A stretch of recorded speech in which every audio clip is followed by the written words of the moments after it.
සද්ද කරන්න එපා. හුස්ම ගන්නකොටවත් පරිස්සම් වෙන්න. මොකද පොඩි හරි සද්දයක් ඇහුනොත් එතල මරණය අනිවාර්යයි. ඔයා නිකමට හිතන්න.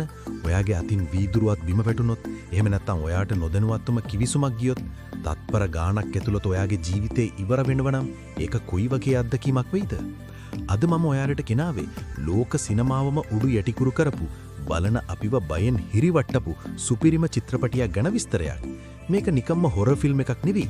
මේක නිශ්ශබ්දතාවයේ ඇතුලේ ජීවිතේ හොයන අහිංසක පවුලක කතාවක්. මේ තමයි A Quiet Place. කතාව පටන් ගන්නේ පාළු නගරයකින්.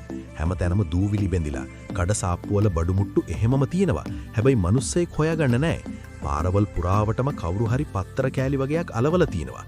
ඒ පත්තරවල ලොකුවටම ලියලා තියෙන්නේ එකම එක දෙයයි. එයාලට සද්ද ඇහෙනවා. සද්ද කළොත් ඔයාට මැරෙන්න වෙනවා කියලා. මේ ලෝකයේ ආක්‍රමණය කරලා තියෙන්නේ පිටසක් වලින් ආපු ඊටාම භයානක සතුන් වගයක්. මේ සතුන්ට ඇස් පේන්නේ නැහැ. හැබැයි මෙයාලගේ කන් ඇහෙන බලය අපි හිතනවටත් වඩා 100,000 ගුණයකින් වැඩි. පොඩිම පොඩි සද්දයක් මෙයාලට ඇති. ඒ සද්ද ආපු දිශාව හොයාගෙන ඇවිල්ලා ක්ෂණිකව පහර දෙන්න. ඉතින් මේ භයානක ලෝකේ ජීවත් වෙන එක පවුලක් තමයි අපේ කතාවේ ප්‍රධාන චරිත වෙන්නේ. ලී ඇබට්, එයාගේ බිරිඳ එවන්ලින් සහ එයාලගේ පොඩි දරුවෝ තුන්දෙනා. චිත්‍රපටියේ මුල්ම සිද්ධියෙන්ම අපේ ඇඟ සීතල වෙලා යනවා. මේ පවුලේ අය කෑම බීම ටිකක් හොයාගෙන ගෙදර යන ගමන් ඉන්නේ. සද්දයක් ඇහි කියලා බයට මේ අය සෙරෙප්පු දාන්නේ නැතුව, පාවහන් නැතුව තමයි ඇවිදින්නේ. ඒ විතරක් නෙවෙයි, කතා කරන්නේ නැතුව සංඥා භාෂාවෙන් තමයි මෙයාලා අදහස් හුවමාරු කරගන්නේ. මේ පවුලේ අම්මා එවන්ලින් ඉන්නේ අසනීපෙන්. තාත්තා ලී එයාගේ දරුවෝ තුන්දෙනාව පරිස්සම් කරගෙන ඉස්සරහට යනවා. මේ අයගේ පොඩිම පුතා, එයාට අවුරුදු 4-5ක් විතර ඇති. එයා ආසාවෙන් සෙල්ලම් රොකට් එකක් අතට ගන්නවා. තාත්තා ඉක්මනින් මේක එයාගෙන් උදුර ගන්නවා. මොකද ඒකේ බැටරි දාලා සද්ද එන්න හදලා තියෙන්නේ. තාත්තා ඒ බැටරි ගලවලා දරුවට තීරුම් කරලා දෙනවා මේක ගෙනියන්න බෑ, මේකෙන් සද්ද එනවා කියලා. ඒත් මේ පවුලේ වැඩිමල් දුව රේගන්, එයාට කන් ඇහෙන්නේ නැහැ.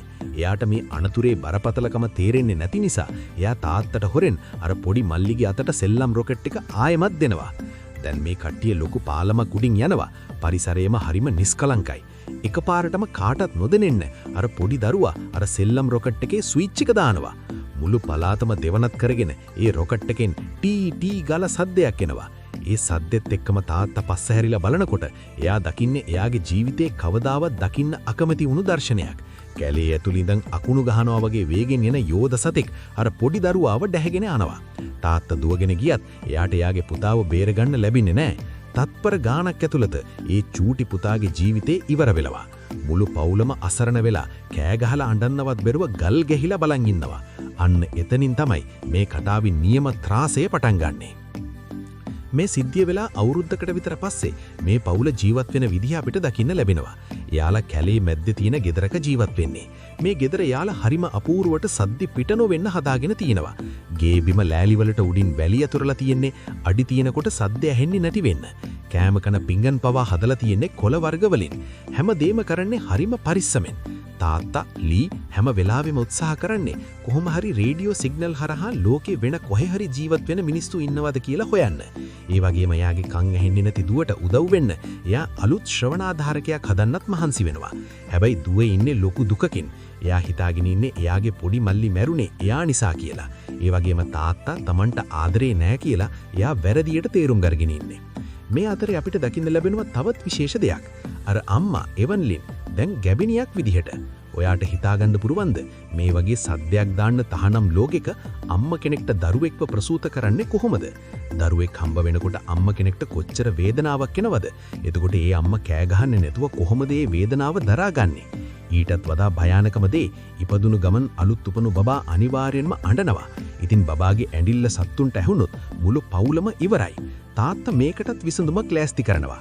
එයාලා ගේ ඇතුලේ පොළව යට කාමරයක් හදලා ඒක සද්දේ එළියට යන්නේ නැති වෙන්න පුළුන් බගේ දේවල් දාලා ආවරණය කරනවා. ඒ වගේම බබාට හුස්ම ගන්න ඔක්සිජන් ටැංකියක් පවා ලෑස්ති කරලා තියෙනවා. දවසක් තාත්තා එයාගේ පුතා මාකස්ව එක්කගෙන යනවා මාළු වල්ලන්න. එතනදී ලස්සන දියැලක් ලාවදී තාත්තා කියලා දෙනවා ලොකු සද්දයක් තියෙන තැනකදී පොඩි සද්දයක් ඇහුනට ප්‍රශ්නයක් නැහැ කියලා. දියැල්ලේ සද්දෙට යට වෙලා අපේ කටහඬ ඇහෙන්නේ නැහැ කියලා ඔප්පු කරන්න තාත්තා දියැල්ල ගාවදී හයියෙන් කෑ ගහනවා. මේක හරිම ලස්සන වගේම හැංගීම්බර අවස්ථාවක්. මොකද අවුරුදු ගානකට පස්සේ තමයි මේ තාත්තයි පුතයි නිදහසේ කටහඬ අවදි කරන්නේ. නමුත් නියමම ප්‍රශ්නේ පටන් ගන්නේ එවන්ලින්ට ප්‍රසූත වේදනාව වෙන දවසේමයි. එදා තාත්තයි පුතයි මාළු අල්ලන්න ගිහින් දුව තරහ වෙලා ගෙදරින් එළියට ගිහින්. එවන්ලින් ගෙදර තනියම ඉන්නකොට එයාට දරුවා ලැබෙන්න එනවා. එයා අමාරුවෙන් බේස්මන්ට් එකට යන්න හදනකොට පඩිපෙළේ උඩට ඉලිප්පිල තිබුණ ඇණයක් එයාගේ කකුලේ යනනවා. ඒ වේදනාවට එයාගේ අතින් එයාගේ අතේ තිබුණ වීදුරු බ්‍රේම් එකක් බිම වැටෙනවා. ඒ සද්දෙට කැලේ හිටිය යෝධ සත්තු ගෙදරට කඩාගෙන එනවා. එවන්ලින් වේදනාවෙන් දඟල සද්ද නොකර ඉන්න ලොකු සටනක් දෙනවා. එයා ගේ වටේම රතු පාට ලයිට් පත්තු කරනවා.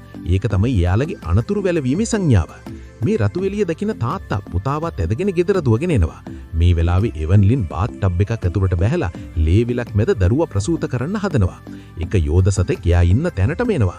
හරියටම ඒ වෙලාවේ එවන්ලින් දරුවා ප්‍රසූත කරනවත් එක්කම තාත්තා එළියෙන් රතින්යාපත්තු කරනවා සත්තුන්ව එළියට ගෙන්න ගන්න. ඒකෙන් එවන්ලින්ගේ ජීවිතේ බේරුණත් තාත්තා සහ ළමයි ලොකු අනතුරක වැටෙනවා. චිත්‍රපටියේ අන්තිම ටික තමයි හදවත කීරි ගහෙන්න පටන් ගන්නෙ. දරුවෝ දෙන්න ධාන්‍ය ගඩබාර කරලා තියෙන ලොකු සයිලෝ එකක් උඩ හිර වෙනවා. එක සතෙක් ඒ ඇතුළට පනිනවා. මේ වෙලාවේ කන් ඇහෙන්නේ නැති දුව රේගන් දකින්නවා එයාගේ අලුත් ශ්‍රවණාධාරකයෙන් එන සියුම් සද්දෙට අර යෝධ සතා පිස්සු වැටෙනවා. ඒ සද්දේ ඒ සත්තුන්ට දරා ගන්න බෑ. කොහොම හරි ළමයි බේරිලා තාත්තා ගාවට එනකොට තවත් යෝධ සතෙක් මෙයාලට පහර දෙන්න ලෑස්ති වෙනවා. ළමයි දෙන්න ඉන්නේ ට්‍රක් එකක් ඇතුලේ. තාත්තා ඉන්නේ එළියේ. සතා ළමයින්ට පහර දෙන්න හදනකොටම තාත්තා තීරණයක් ගන්නවා. තාත්තා තමන්ගේ දුව දිහා බලලා සංඥා භාෂාවෙන් කියනවා මම ඔයාට ආදරේ. මම හැමදාම ඔයාට ආදරේ කළා කියලා. එහෙම කියලා තාත්තා මුළු වෙර යොදලා හයියෙන් කෑ ගහනවා. ඒ සද්දෙට අර සතා තාත්තා දිහාව හැරෙනවා. ළමයි බලාගෙන ඉද්දිත්ම ඒ යෝධ සතා තාත්තට පහර දීලා යාව මරලා දමනවා. තමන්ගේ දරුවන් වෙනුවෙන් තාත්තා කෙනෙක් කරපු ඒ උතුම් පරිත්‍යාගයේ දෙකම ඇත්තටම ඇස්වලට කඳුළු වෙනවා. අවසානයේදී අම්මා සහ දරුවෝ ගෙදර බේස්මන්ට් එකට දුවගෙන එනවා. සතා පස්සෙන් එනවා. ඒ වෙලාවේ දුවට තේරෙනවා තාත්තා හදලා දුන්න ශ්‍රවණාධාරකයෙන් එන සියුම් සද්දේ තමයි මේ සත්තුන්ගේ දුර්වලකම කියලා. එයා ඒක මයික්‍රොෆෝන් එකකට තියලා සද්දේ වෙඩි කරනවා. ඒ සද්දෙට සතාට පිස්සු හැදෙනවා. සතා අඩපණ වුණු ගමන්ම අම්මා ෂොට්ගන් එක අරගෙන සතාගේ ඔළුවටම වෙඩි තියනවා. එතනින් ඒ සතා මැරෙනවා. ඒ වෙලාවෙම CCTV කැමරාවලින් පේනවා තවත් සත්තු ගොඩක් ගෙදර පැත්තට දුවගෙන එනවා. හැබැයි දැන් මේ අම්මයි දුවයි බය නැහැ. එයාලා දන්නවා මේ සත්තුන්ව මරණ රහස. අම්මා තුවක්කුව අතට අරගෙන ඒක ලෝඩ් කරන දර්ශනයෙන් චිත්‍රපටිය ඉවර වෙනවා. ඇත්තටම A Quiet Place කියන්ගේ වචන අඩුවෙන් පාවිච්චි වෙලා වුණාට ප්‍රේක්ෂකයාගේ හදවතටම දැනෙන විදිහට කතා කරන චිත්‍රපටියක්.